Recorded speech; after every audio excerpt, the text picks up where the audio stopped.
freedom in authority, on the right to free speech. In a recent verdict, the Supreme Court has shown sound restraint while examining the issue of misuse of free speech, especially by political functionaries holding public office. It is to the credit of the Constitution Bench that it did not make any adventurous attempt to expand the scope of the restrictions already spelled out in the Constitution. The context being some rash and intemperate remarks by two ministers, one while serving in the Uttar Pradesh cabinet and another in Kerala, there was some expectation that the court should carve out an additional restriction on public servants either by making the state vicariously liable for their remarks or by evolving a code of conduct enforceable by law.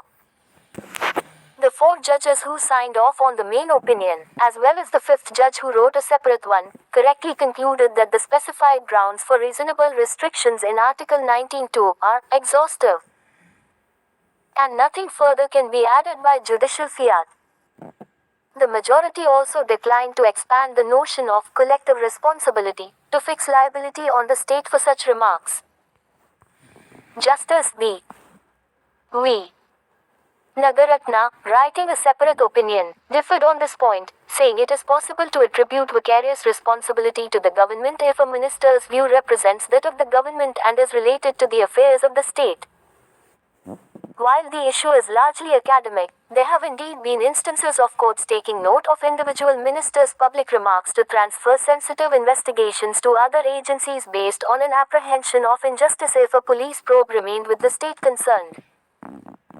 Political leaders do need an occasional reminder that they should show utmost restraint, as their public utterances tend to get circulated and also influence their followers.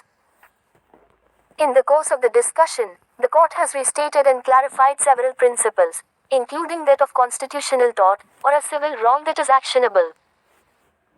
The main opinion concludes that a mere statement by a minister that goes against an individual's fundamental rights may not be actionable, but becomes actionable if it results in actual harm or loss.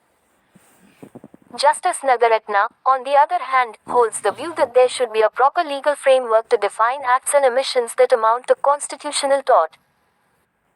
The court's overall view that fundamental rights are enforceable even against private actors is indeed a welcome one.